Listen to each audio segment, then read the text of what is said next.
నామానికి మహిమ ఘనత ప్రభావం కలుగును గాక. ఒకసారి మళ్ళీ లేఖన భాగం తెరిచి మత్తయి సువార్త 17వ అధ్యాయము, Matthew's gospel chapter 17 from verse 1.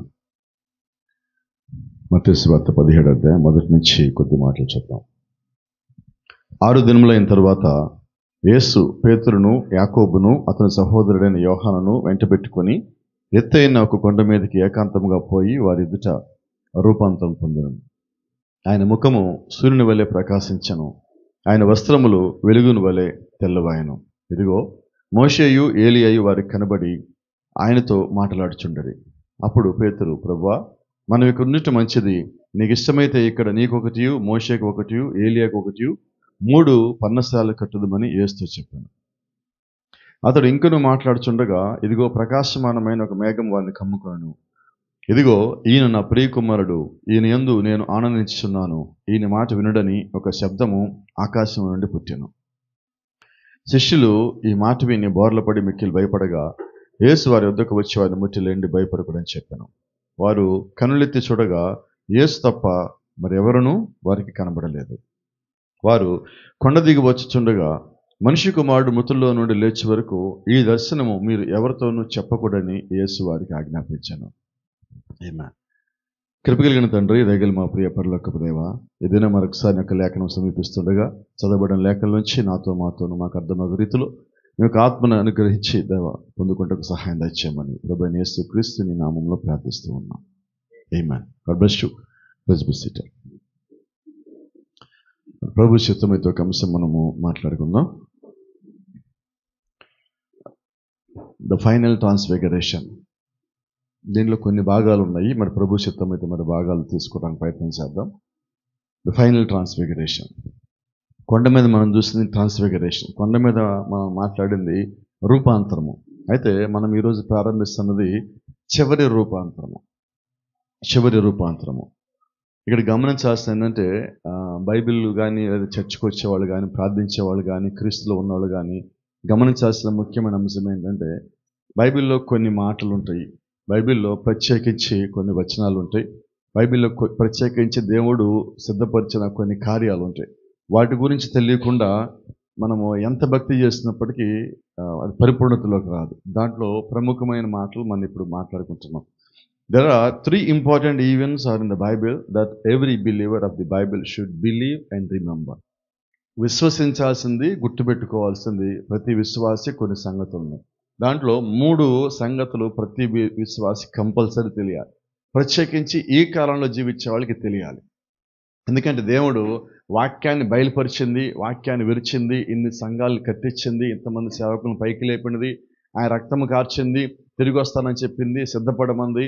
ఈ 3 గురించి, వీటి గురించి మనకు అవగాహన లేకపోతే మనము జనరల్గా ఎలాగొచ్చేది ఉంటుందని చర్చికి మన అవసరం కోసము, లేదంటే దేవుడు నన్ను సహాయం చేస్తాడనో, లేదా నా సంఘం నాకు సహాయం చేస్తాను, దీనికోసం మనం వచ్చినట్టు అవుతుంది. కానీ వాక్యం యొక్క పరిపూర్ణతకు మనం వచ్చినట్టు కాదు, అంటే బయలుపాటి కిందకి మనం వచ్చినట్టు కాదు. కాబట్టి ఈ సంగతులు మనకు చాలా అవసరమై ఉన్నాయండి. దాంట్లో మొట్టమొదటిది ఇప్పుడు మనం మాట్లాడుకుంటాం ట్రాన్స్ఫిగరేషన్, అంటే రూపాంతరము. దేవుడు చేసే ప్రతి పనికి, ప్రతి విశ్వాసికి భూమి మీద ఈ జీవితానికి ఒక ముగింపిచ్చాడు.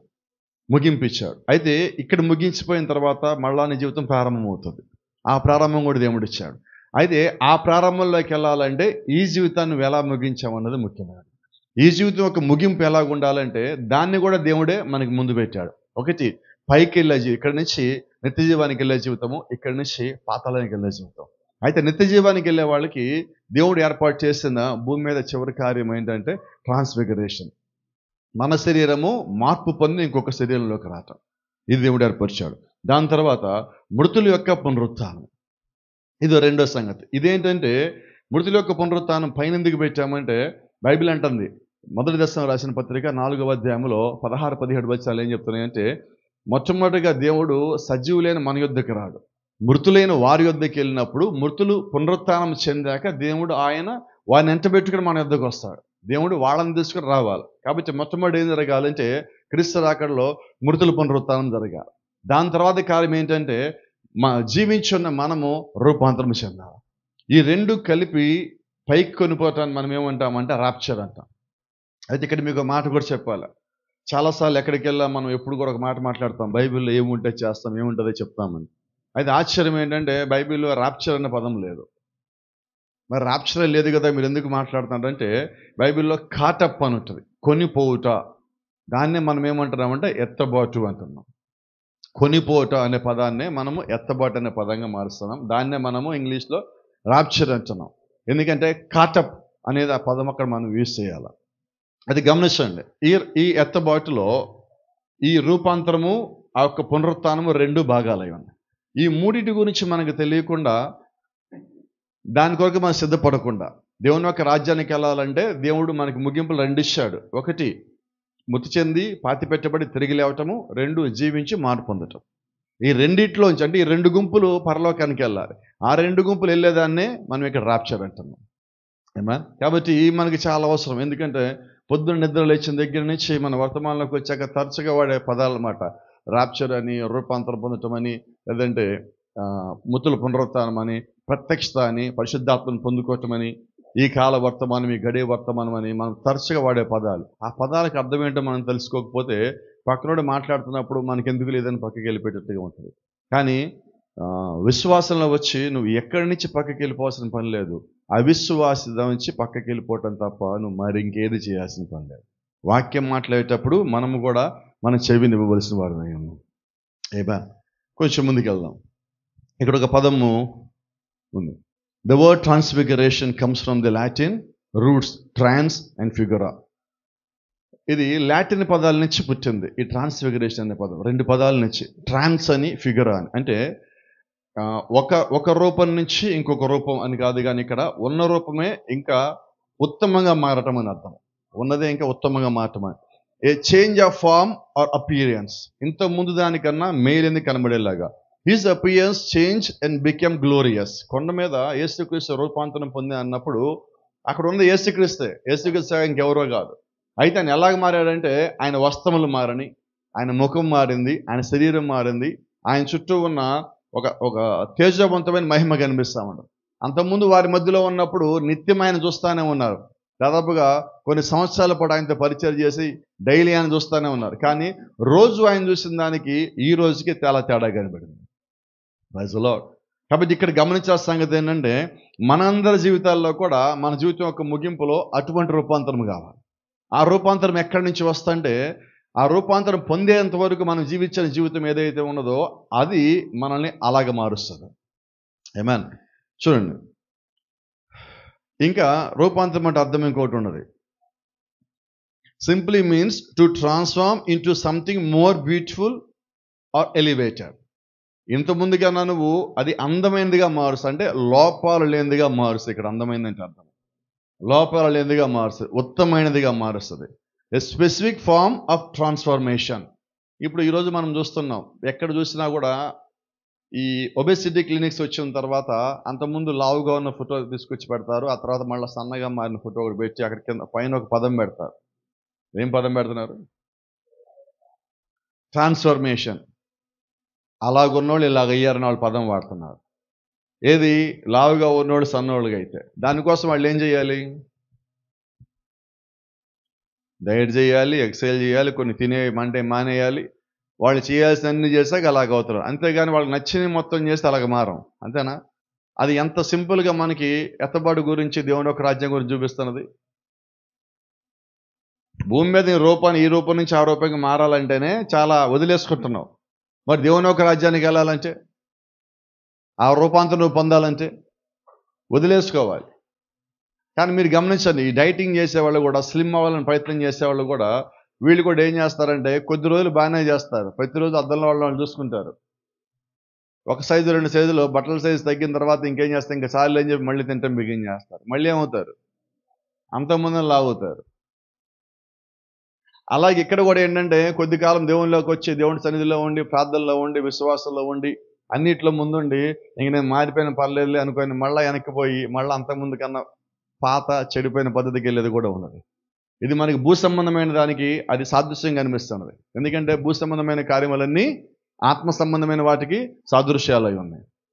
కాబట్టి భూమి మీద మనం ఎలాగ చేస్తున్నామో, మన ఆలోచన ఎలాగున్నాయో, ఇక్కడ పద్ధతులు ఎలాగున్నాయో, ఇంచుమించుగా మనం దేవునిలోకి వచ్చి కూడా అవే పనులు చేసేవాళ్ళుగా ఉన్నాం. అయితే దేవుడు ఏర్పరిచిన క్రమంలోకి మనం వచ్చినప్పుడు వారు ఎప్పుడు కూడా మళ్ళీ వెనకకి తిరిగిపోరు. దేవుడు యొక్క పిలుపులో, దేవుడు యొక్క చిత్తంలో ఉన్నవారు ఏ ఒక్కరు కూడా తిరిగి వీపు చూపించి దేవుడికి వెనక్కిపోరు. కారణం ఏంటంటే వారు దేవుని యొక్క ఎన్నికలో ఉన్నవాళ్ళు అయి ఉన్నారు. Praise the lord. దేవుని నామానికి మహిమ.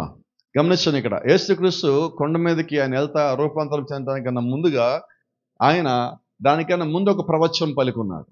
మత్తయి సువార్తలోనే 16వ అధ్యాయం చివరిలో, ఒకసారి చూడండి, 16వ అధ్యాయం చివరిలో 2 వచనాలు చెప్పండి నాకు. చెప్పమ్మా.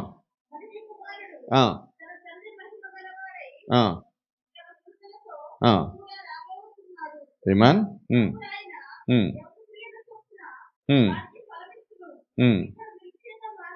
ఈ మాట మనం అండర్లైన్ చేద్దాం. ఇక్కడ నిలిచి ఉన్న వారిలో కొందరు మనిషి కుమారుడు తన రాజ్యముతో వచ్చుట చూచు వరకు మరణము రుచి చూడరని నిశ్చయముగా మీతో చెప్పుచున్నాను నేను. Praise the lord.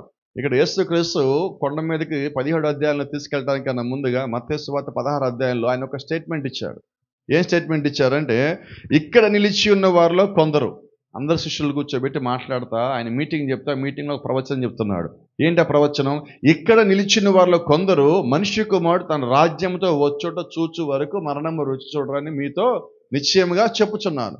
ఇక్కడ గమనించండి, ఇక్కడ నిలిచిన మీలో కొందరు అంటే ఎంతమంది? ఒకడంటే ఒకటి పేరు చెప్తాం, ఇద్దరంటే ఇద్దరు పేర్లు చెప్తాం. ఇక్కడ కొందరు అన్నాడు అంటే ఇద్దరు అంతకన్నా ఎక్కువై ఉండాలి. నిజమేనా?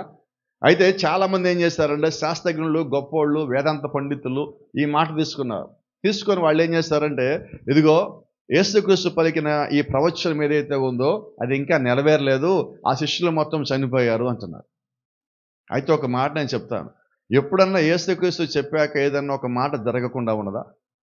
భూమి ఆకాశం గతించినా కానీ నా మాటల్లో సున్నైనను పొల్లైనను గతింపు అని ఆయన నిశ్చయంగా సెలవిచ్చాడు. మరి ఇక్కడ యేసుక్రీస్తు చెప్పిన మాటని నెరవేరలేదంటే అది ఎంతవరకు కరెక్ట్? అయితే ప్రజలు గ్రహించలేని సంగతి ఏంటంటే, దేవుని యొక్క రాజ్యం అంటే వాళ్ళు అనుకున్నారు అనేక మంది వేవేల కొద్ది జనాలు వెనకాల గుంపుగా పెట్టుకొని ఆయన ముందుకు నడుచుకొస్తే అది కదా దేవుని రాజ్యం అనుకున్నారు. అయితే ఆయన ఇక్కడ చెప్పిన ఒక ప్రవచనము, రెండోది ప్రవచనం అంటే లేఖనంలో దాచిపెట్టబడిన మర్మము. ఇప్పుడు ఆ మర్మాన్ని ఆయన బయలుపరచాలి. అయితే దేవుడు ఎవరికి బయలుపరచాలంటే అక్కడ నిలిచిన కొందరికి ఆయన దాన్ని బయలుపరచాలి. అలా బయలుపరచకపోతే యేసుక్రీస్తు అబద్ధీకుడు. అయితే దేవుడు ఎప్పుడు అబద్ధీకుడు కాడు. ఆయన ఒక మాట చెప్తే ఖచ్చితంగా అది ఎంత లోతైందా దాన్ని అర్థమయ్యేలాగా చెప్పటము లేదా చూపించటము ఆయన యొక్క బాధ్యత ఉన్నది. నిజమైన మాట. ఒప్పుకునే వాళ్ళు వచ్చారు ఆ మాటని. Praise the lord. మంచిది. ఇక్కడ సంగతి చూద్దాం. ఇప్పుడు యేసుక్రీస్తు అక్కడ ఉన్నప్పుడు చెప్పిన మాట, మీలో కొందరు మనిషి కుమారుడు తన రాజ్యంతో వచ్చుడు చూచు వరకు. ఇప్పుడు ఒక చిన్న ప్రశ్న అడుగుతున్నా, మనిషి కుమారుడు లేకపోతే దేవుని కుమారుడు లేక ఆయన యొక్క రాజ్యం అంటే ఏంటి? ఎవరుంటారు ఆ రాజ్యంలో? కొంచెం గట్టిగా చెప్పండి. ఎవరుంటారు? ఆయన ఎవరైతే జగత్తు పునాది కన్నా ముందు ఎన్నుకున్నాడో, రక్తము చేత ఎవరైతే కడగబడ్డారో వాళ్ళు రావాలి. అయితే యేసుక్రీస్తు ఇప్పుడు మనం చదివిన ఈ ప్రవచనం చెప్పే సమయానికి ఆయన ఇంకా ప్రాణత్యాగం చేయలా, ఆయన ఇంకా రక్తం కార్చలా, ఇంకా గొర్రెపిల్ల వధించబడలా, ఇంకా ఆయన సమాధిలోకి పోలా, ఇంకా ఆయన అక్కడి నుంచి మృత్యుంజయుడిగా పైకి రాలా. ఇవన్నీ జరగలేదు కాబట్టి ఇది ప్రవచనంగానే ఉన్నది. తర్వాత ఈ ప్రవచనము అక్కడ ఉన్న వారికి ఆయన చెప్పాడు, ఇది అందరికీ ఆయన చెప్పాలి. ఇక్కడ నిలిచిన మీలో కొందరు చూస్తారు. ఇప్పుడు వాళ్ళు చూసారో లేదో సాక్ష్యం మనం చెప్పాలి. వాళ్ళు చెప్తే అది సత్యం. కాబట్టి ఈ రూపాంతరం అనేది అది ప్రవచనానికి సంబంధించింది. రెండోది, ఈ రూపాంతరము కొండ మీద యేసుక్రీస్తు పొందిన మత్తయి సువార్త 17వ అధ్యాయంలో ఉన్న రూపాంతరము అది ఆ కాలానిదే కాదు, ఇప్పుడు మనం జీవించే ఈ కాలంలో కూడా అయి ఉన్నది. ఆమేన్. Praise the Lord. అక్కడ ఒక మాట ఉంది, Christ calling his people to the mountain, 3 of them he taken Peter, James and John. యేసుక్రీస్తు కొండ మీదకి ఎంతమంది తీసుకెళ్ళడం చదివాం మనం మత్తయి సువార్త 17వ అధ్యాయంలో. ఎవరు రెండు వాళ్ళు? పేతురు, యోహాను, యాకోబు. Faith, hope and charity. విశ్వాసము, నిరీక్షణ, ప్రేమ. ఈ ముగ్గురు నేను కొండ మీద తీసుకెళ్ళాడు. తర్వాత మీరు గమనిస్తే నోవాహు కుమారులు ఎంతమంది? బలంగా చెప్దాం. భూమి మీద జాతులన్నీ. ఇప్పుడు కొండ మీదకి వెళ్ళిన వాళ్ళు ఎంతమంది? అంటే ఇప్పుడు దేవుడు భూమి మీద నుంచి 3 సాక్షులను పైకి తీసుకుని వెళ్ళాడు. ఇప్పుడు ఆ 3 సాక్షుల్లో ఇక్కడ యాకోబు ఎవరైతే యేసుక్రీస్తుకి సహోదరుడు. పేతురుని తీసుకెళ్ళాడు, యోహాను తీసుకెళ్ళాడు. ఏ యోహాను? ఈ యోహాను పద్మాసు ద్వీపంలో శుక్రవారం మాట్లాడుకుంటున్నాం మనం, ప్రకటనగా అన్నాం. ఈ పద్మాసు ద్వీపంలో ఉన్న యోహానుని ఆయన తీసుకొని వెళ్ళాడు. పేతురు యూదులకి సాదృశ్యం తీసుకుని వెళ్ళాడు. యాకోబు తన సహోదరుని తీసుకొని పైకి తీసుకుని వెళ్ళాడు. ఇప్పుడు భూమి మీద ఉన్న ఈ 3 జాతులకు సంబంధించిన ముగ్గురు ఆయన పైకి తీసుకొని పోయాడు. ఇక్కడ యేసుక్రీస్తు ప్రతి దాన్ని చూడండి ఎంత స్పష్టంగా, ఎంత క్లియర్గా ఆయన క్యాలిక్యులేషన్, ఆయన లెక్కలు ఎలాగ ఉంటాయంటే ప్రతి ఒక్కరికి అర్థమయ్యే రీతిలో ఉంటాయి. ఎంత స్పష్టంగా ఉంటున్నాడు. అక్కడ ఇంకో మాట, ఈ brought them up to the mount transfiguration. ఇప్పుడు ఆయన చేస్తున్న పని ఏంటంటే ఈ భూమి మీద నుంచి 3 సాక్షులు తీసుకెళ్ళాడు. భూమి నుంచి 3 సాక్షులు. ఎందుకని? ఈయన రూపాంతరం చెందింది వాళ్ళకు చూపించాక అప్పుడు వాళ్ళు వెళ్ళి మిగతా వాళ్ళకి దాన్ని బోధించాక ప్రపంచమంతా దాన్ని నమ్మాలి. అందుకని దేవుడు ఏం చేశారు? 3 సాక్షులు తీసుకెళ్ళారు. అందుకని బైబిల్ కూడా ఏమంటుందంటే మీరు ఏదన్నా ఒక మాట కానీ చెప్తే ఆ మాటకి సాక్షులు ఉండాలి. బైబిల్ అంటది ఎక్కడైనా 2-3 సాక్షులు ఉన్నప్పుడు ఆ సాక్ష్యము స్థిరపరచబడుతుంది. సాక్ష్యం లేకుండా మనం కొన్నిసార్లు మాట్లాడిన అవతల వ్యక్తి నాతో మాట్లాడలేదంటే దానికి రుజువేముండదు. కాబట్టి ఇప్పుడు మనం మాట్లాడే మాటలకి మాత్రం మన మధ్యలో ప్రభువైన యేసుక్రీస్తు సాక్షిగా ఉంటారు. గతంలో ఏమని చెప్పా, ఎంగేజ్మెంట్కి కానీ మ్యారేజ్కి కానీ అంతమందిని ఎందుకు పిలుస్తామంటే మనము ఆ ఫంక్షన్ ఏర్పాటు చూడటానికి, ఆ ఏం భోజనం పెట్టారు తినడానికి, ఎలాగ అలంకరణ చేస్తున్న చూడటానికి కాదు. కానీ దేని కొరకు మనల్ని పిలిచారు? ఆ వివాహానికి, ఆ ఎంగేజ్మెంట్కి సాక్షులుగా మనం పిలిచాడు. రేపు పొద్దున ఏదైనా అయితే అది వారందరి బాధ్యత అయి ఉండదు. లేదు మేము చూసాం ఆ రోజు జరిగింది వివాహం అంటానికి అది సాక్షులు అయి ఉన్నది. ఒక వివాహం జరిగినప్పుడు కింద 2 సంతకాలు పెడతారు. ఎందుకు 2 సంతకాలు పెడతారంటే సాక్షులం మేము. అలాగే యేసుక్రీస్తు రూపాంతరం చెందాడనడానికి ఆయన సాక్షులు కావాలి. ఆయన అంతకుముందు శరీరాన్ని విడిచి ఇంకొక శరీరంలోకి మారబోతాడంటానికి ముందు ఒక సాక్షి కావాలి. అలాగే దేవుడు భూమి మీద సాక్షులు తీసుకున్నాడు. అంటే మానవుల్లోంచి దేవుడు సాక్షులు తీసుకున్నాడు. ఇదే సమయంలో దేవుడికి కొండ మీద మానవుల్లోంచే సాక్ష్యం కాదండి, మృతులైన వారిలోంచి సాక్షులు, సజీవులైన వాళ్ళ సాక్షులు కూడా కావాలి. అంతకుముందు కాలంలో జీవించిన వాళ్ళు. కాబట్టి యేసుక్రీస్తు కొండ మీదకి వెళ్ళినప్పుడు కేవలము యోహాను, యాకోబు, పేతురు మాత్రమే కాదు, కొండ మీద ఇంకా సాక్షులు వచ్చారు. ఎవరు చెప్తారు నాకు? మోషేయు, ఏలియాయు వారికి కనబడరి. అంటే దేవుడు సాక్షులు ఎక్కడి నుంచి తీసుకుని వచ్చాడు? ఒక మాట, మోషే చనిపోయాడా? చనిపోలేదా? మోషే చనిపోయాడు, బండలో పాతిపెట్టాడు. ఆ బండలో పాతిపెట్టినప్పుడు ఆ సమాధి కార్యక్రమాన్ని కూడా దేవుడే దూతలు పంపించి చేశాడు. బైబిల్ స్పష్టంగా చెప్తున్నది. యేసుక్రీస్తు మోషేని బండలో పాతిపెట్టినప్పుడు మోషే శరీరం కనబడక అపవాది వచ్చి వాళ్ళతో తర్కించను, గొడవ పెట్టుకున్నాడు, వాడు వాదించాడు. ఇప్పుడు కూడా గమనించండి, ఆడొక డిబేట్ ప్రోగ్రామ్ పెట్టాడు, వచ్చాడు వాదనలు పెట్టాడు. అందుకని కలి వర్తమానం ఒక మాట చెప్తుంది, వాదనలు పెట్టుకోవటం అన్న, డిబేట్లు పెట్టుకోవటం అన్న దాని అర్థం ఏంటంటే దెయ్యము అని. అపవాది ఎప్పుడు వాదిస్తానే ఉంటుంది. అపవాదికి కావాల్సింది వాదనే. వాడికి నువ్వు ఏం చెప్పావు అనవసరం, వాదించాల, గొడవ పెట్టాల, అందరికీ తెలిసేలాగా చేయాలి. అంతేగాని సత్యం తెలుసుకొని దానికి లోపడదామని ఆలోచన అపవాదికి ఉండదు.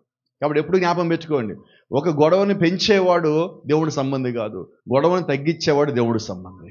నిజమైన మాట. ఎప్పుడైనా ఎక్కడైనా కూడా నిజమైన విశ్వాసం ఎప్పుడేం చేస్తారంటే దేవుడికి అప్పచెప్పి పనులు మనం ముందుకు పోతా ఉంటాం. అపవాది ఏం చేస్తాడు? మనుషులకి అప్పచెప్పి ముందుకు పోతా ఉంటాడు. ఈ రెండింటికి తేడా ఇదే. నువ్వు దేవుడి మీద ఎప్పుడైతే భారం వేసావో నీ కార్యాన్ని సంపూర్ణం చేసే బాధ్యత దేవుడిదై ఉండదు. నీ కార్యాన్ని పరిపూర్ణం చేసే బాధ్యత దేవుడిదై ఉండదు. ఆ కార్యంలో నీకు గౌరవం వస్తుంది, మర్యాద వస్తుంది. నువ్వు దేవుడిని ఘనపరిచినట్టుగా ప్రతి ఒక్క ఒక సాక్ష్యం కనిపిస్తుంది. Praise the lord. దేవుని నామానికి మహిమ. అయితే ఇక్కడ గమనించండి, ఇప్పుడు మోషేని దేవుడు వెనక్కి తీసుకుని వచ్చాడు. అంటే చనిపోయి బండలో పాతి పెట్టబడిన మోషేని దేవుడు మళ్ళీ పైకి లేపాలి. ఎందుకు లేపాలంటే ఇప్పుడు మోషే దేవుడికి ఒక సాక్షిగా ఉండాలి. ఇప్పుడు మోషే ఏ గుంపులోంచి లేచి వచ్చాడు? మృతుల గుంపులో నుంచి. అంటే ఇప్పుడు చనిపోయిన వారందరిలో నుంచి ఒక సాక్షి ఉన్నాడు దేవుడికి. ఆ సాక్షి పేరు మోషే. రెండో ఆయన పేరు ఏంటి? ఏలియా. ఇప్పుడు ఏలియా ఎక్కడి నుంచి వచ్చాడు? యోర్దాను నది దగ్గర అగ్నిరథంలో, అగ్నిగురముల మధ్యలో కూర్చొని పైకి వెళ్ళిపోయాడు కదా. ఇప్పుడు పైకి వెళ్ళిపోయిన ఆయన కిందకి దిగి వచ్చి కొండ మీద ఇంతో పాటు సాక్ష్యం ఇస్తున్నాడు. బండలో పాతి పెట్టబడిన ఆయన పైకి వెళ్ళి వచ్చి సాక్ష్యం ఇస్తున్నాడు. భూమి మీద జీవించిన 3 జాతులకు సంబంధించిన సాదృశ్యంగా ఉన్న 3 వ్యక్తులు వచ్చి సాక్ష్యం ఇస్తున్నారు. Praise the lord. మరి ఆ తర్వాత ఇంకో స్వరం అక్కడ వినబడతా ఉండదు, ఈయన నా ప్రియకుమారుడు, ఈయన యందు నేను ఆనందిస్తున్నాను. అంటే సాక్షులు ఎంతమంది? ఇప్పుడు ఇక్కడి నుంచి 3, అక్కడి నుంచి 3. మృతుల నుంచి లేపబడిన ఆయన మోషే గారు కనిపిస్తున్నారు. జీవించి ఎత్తబడిన మళ్ళీ కిందకి దిగి వచ్చిన ఏలియా సాక్ష్యం ఇస్తున్నాడు. ఆకాశం నుంచి దేవుని స్వరం సాక్ష్యం ఇస్తున్నాడు. ఎంతమంది ఉన్నారు ఇప్పుడు మొత్తం అక్కడ? 6, యేసుక్రీస్తు కలిపి 7. లెక్కకి మాట్లాడుతున్నాను నేను. Praise the lord. ఆమేన్. 3 ఈజ్ ఎ కన్ఫర్మేషన్. దేవుడి దగ్గర ఎప్పుడు 3 అనే సంఖ్య ఏంటంటే అది రుజువుపరచటమైనది. We had 3 witnesses of earth, 3 witnesses of heaven. 3 ముగ్గురు భూ సంబంధమైన సాక్షులు, అలాగే పరసంబంధమైన సాక్షులు కూడా 3 ఉన్నారు. ఆమేన్. ఒకసారి మనం 3 అనే సంగతి చూద్దాం. There is 3 stages of everything. ప్రతి దాంట్లో కూడా మనకి 3 దశలు ఉన్నాయి. మన జీవితంలో కూడా దశలు ఉన్నాయి. పుట్టినప్పుడు బాల్య దశ అని, యవ్వన దశ అని, వృద్ధాప్యం అని చెప్పి ఇలా మనకి 3 దశలు కనిపిస్తాయి. అలాగే there is a stage of a mortal body, immortal body and then glorified body. గతంలో మనం మాట్లాడుకున్నాం. మృతి చెందే శరీరము, మృతి చెందని శరీరము, మహిమకరమైన శరీరము. దేవుడు విమోచించినప్పుడు ఆయన ఈ శరీరాన్ని విమోచించాడు. నీకు అపోస్తలుడైన పౌలు అంటాడు, రక్త మాంసములు పరలోక రాజ్యమును స్వతంత్రించుకునేరు. అంటే మనం పరలోక రాజ్యం వెళ్ళాలంటే ఈ బాడీ పైకి పోదు, ఈ బాడీ మార్చి ఇంకో బాడీకి వెళ్ళాలి. అయితే ఈ శరీరం మార్పు చెందిన తర్వాత దేవుడు ఇంకొక శరీరం మనకిచ్చాడు. ఆ శరీరం పేరు వెలుగు శరీరం, లేకపోతే మనం మాట్లాడే పదం ప్రకారం అయితే థియోఫనీ బాడీ.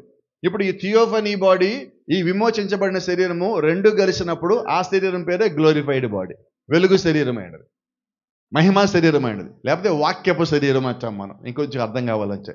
ఇప్పుడు దేవుడు మనకి శరీరాలు కూడా 3 పెట్టున్నాడు. చనిపోయే శరీరము, చనిపోని శరీరము, లేకపోతే వెలుగు శరీరము, రూపాంతరపరచబడి లేదా మహిమా శరీరం.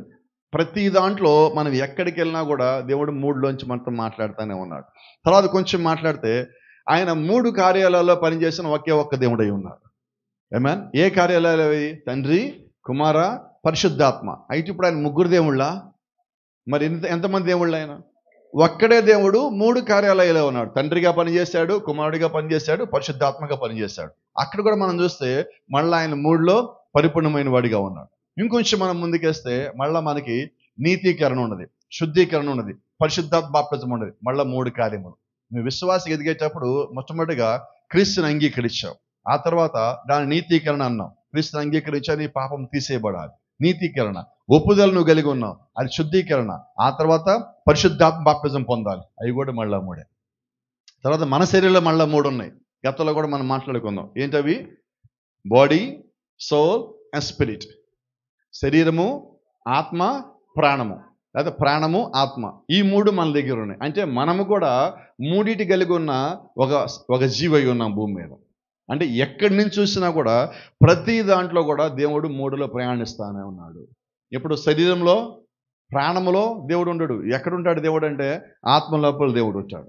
ఆమేన్. ఇప్పుడు నీ ఆత్మ నువ్వు దేవుడికి అప్పచెప్పినప్పుడు ఆ ఆత్మలోంచి దేవుడు నీతో మాట్లాడే దేవుడిగా ఉంటాడు. Praise the lord. కాబట్టి గమనించండి, ఇప్పుడు ఆయన కొండ మీదకి భూ సంబంధంగా ఉన్న 3 తీసుకెళ్ళాడు, ఆత్మ సంబంధంగా ఉన్న 3 తీసుకుని పోయాను. ఆమేన్. కొంచెం ఇక్కడ వచ్చిన మాట మీకు చెప్పనండి.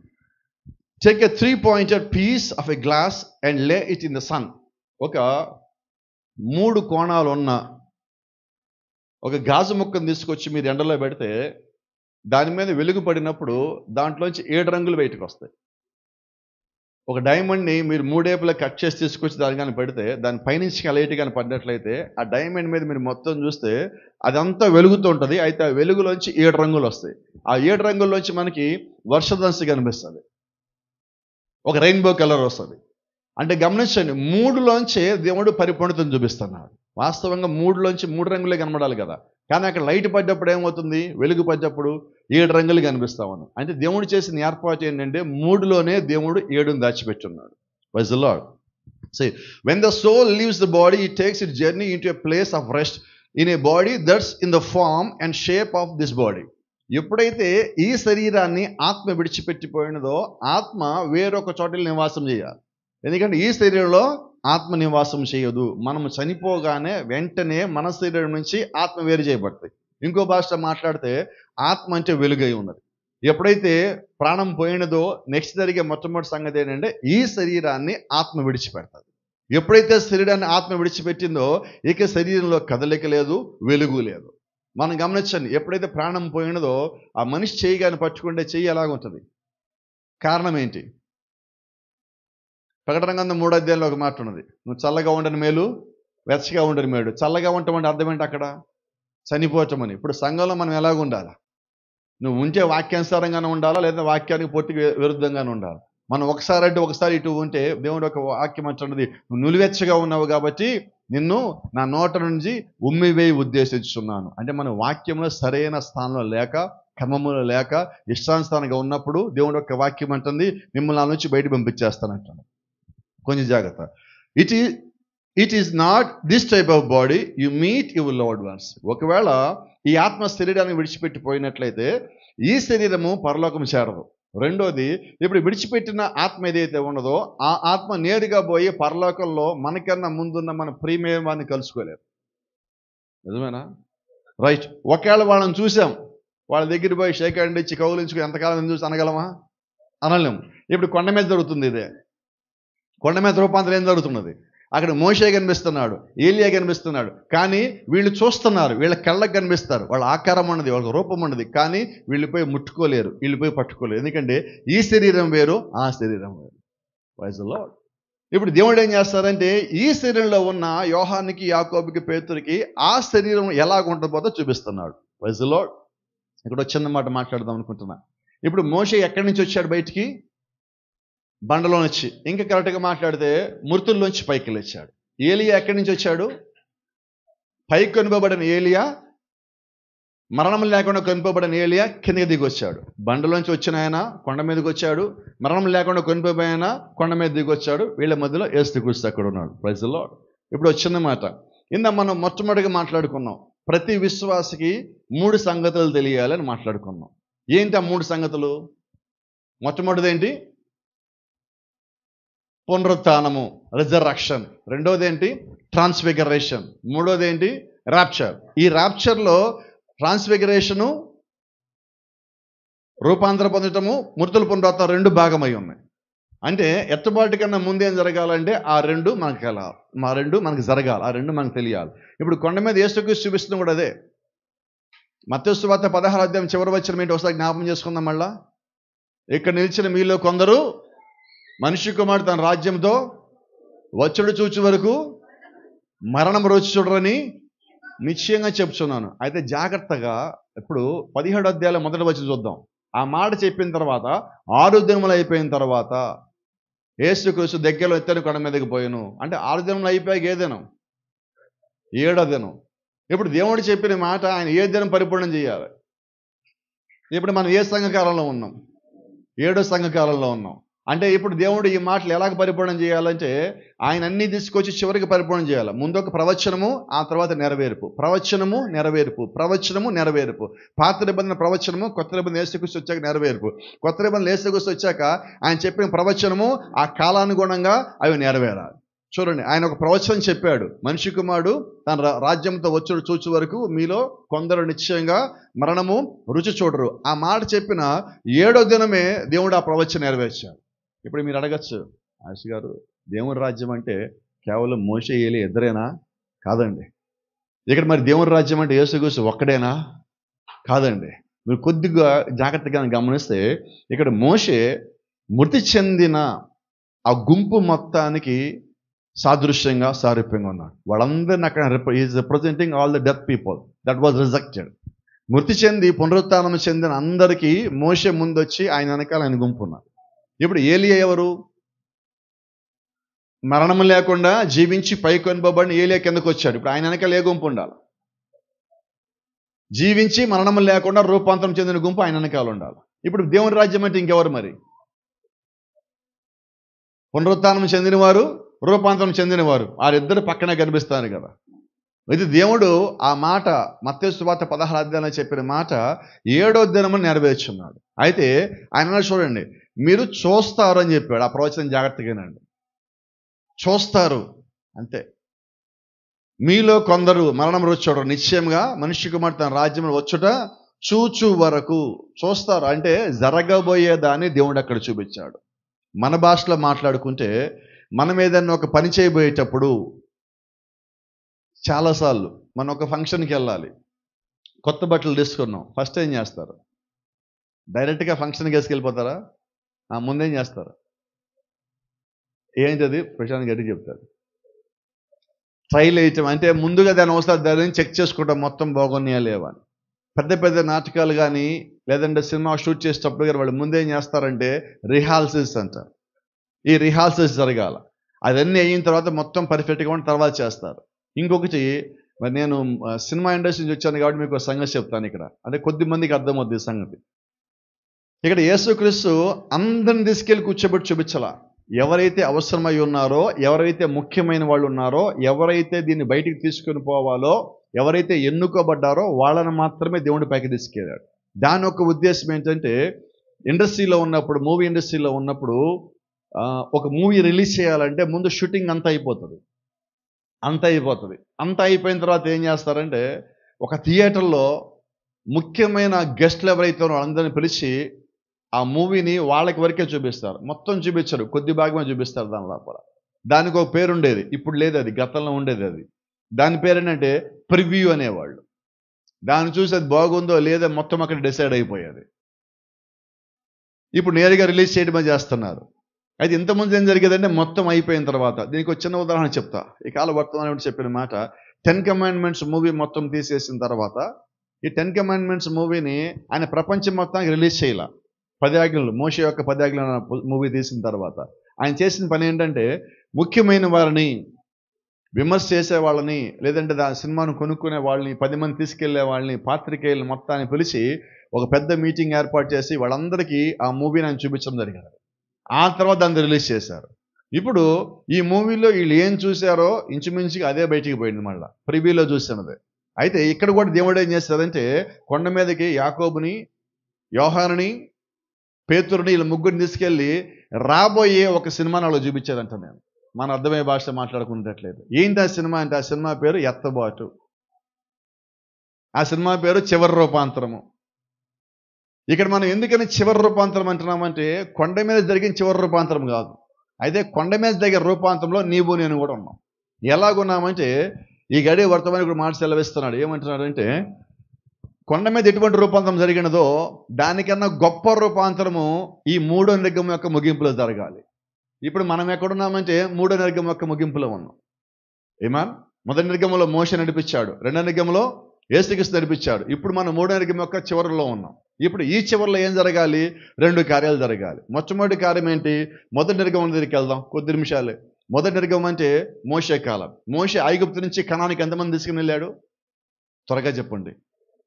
2 నడిపించింది 20 లక్షలు, కానీ వెళ్ళింది ఎంతమంది? అయితే మీరు గమనిస్తే కనానికి వెళ్ళిన వాళ్ళలో జీవించి వెళ్ళారు కానీ మరణించిన వాళ్ళు ఒక్కడు పోలా. నిజమేనా? అంటే మొదటి నిర్గమంలో ఎవరు వెళ్ళారు? జీవించిన వారు వెళ్ళారు. 2వ నిర్గమం యేసుక్రీస్తుది. యేసుక్రీస్తు ఆయన సమాప్తమని కేకేసాక ఏం జరిగింది? కొంచెం త్వరగా చెప్పండి.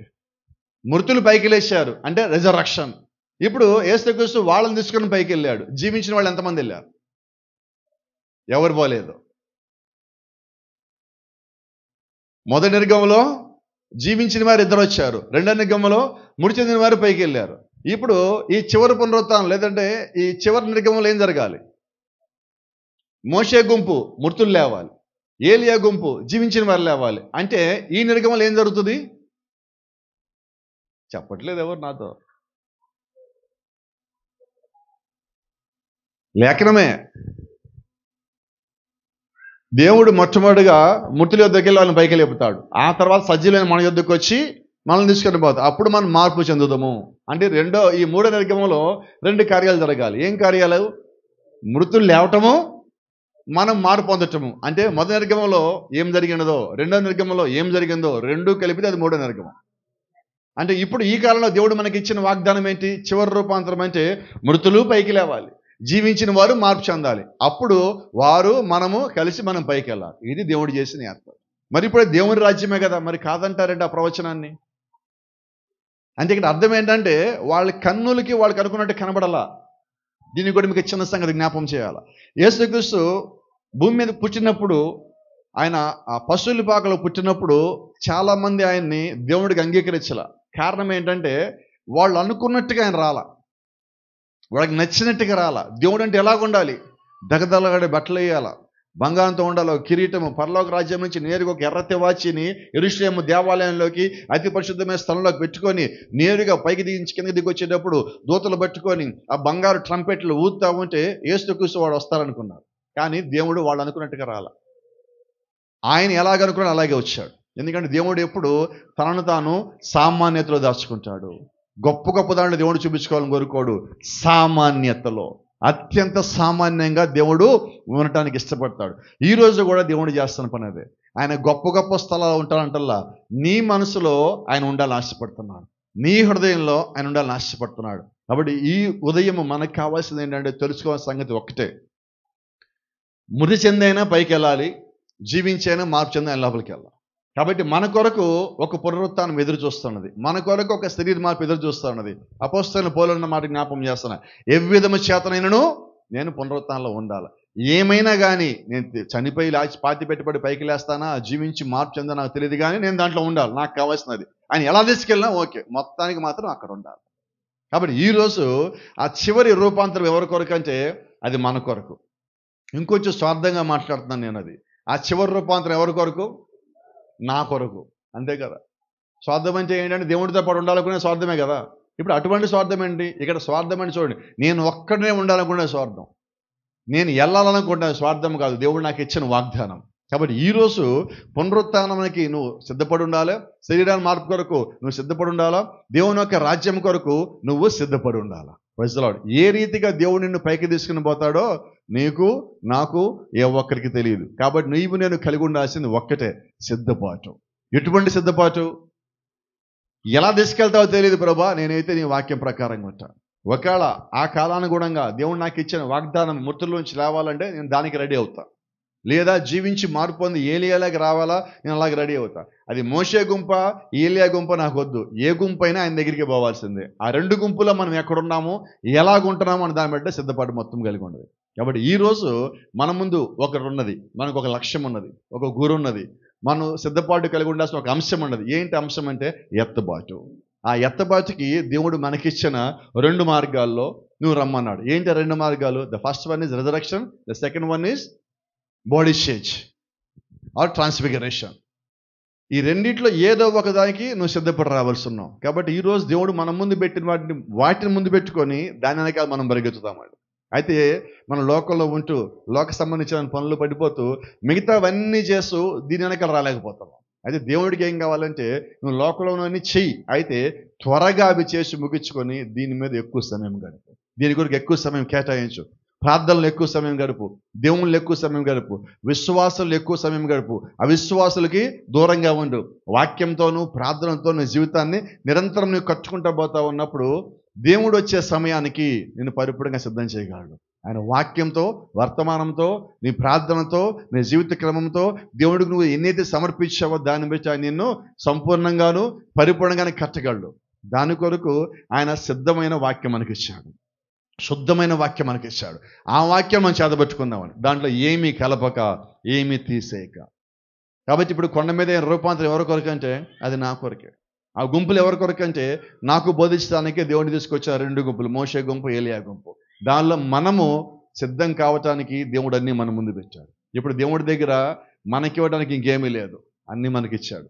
వాక్యం ఇచ్చాడు, వర్తమానం ఇచ్చాడు, సంఘం ఇచ్చాడు, సేవకుడు ఇచ్చాడు, క్రమం ఇచ్చాడు, మర్మాన్ని ఇచ్చాడు, బయలుపాటునిచ్చాడు, సత్యాన్ని ఇచ్చాడు, కృపనిచ్చాడు, రక్తం ఇచ్చాడు, స్వస్థ ఇచ్చాడు, పరిశుద్ధాత్మ వడిచ్చి మీరు పొందుకొని అంటున్నాడు. ఇక దేవుడి దగ్గర నుంచి ఇవ్వాల్సింది ఏమీ లేదు. ఆయన ఇచ్చినవన్నీ పొందుకుంటే వచ్చి తీసుకుపోతానంటున్నాడు. అంటే సిద్ధపడితే తీసుకెళ్తాను, పొందుకుంటే తీసుకెళ్తాను. ఆమేన్. ఒక్కడే సిద్ధపాటు, ఎత్తబాటుకి. సిద్ధపడదామా? God bless you. దేవుడు మిమ్మల్ని దీవించును గాక. షలోమ్.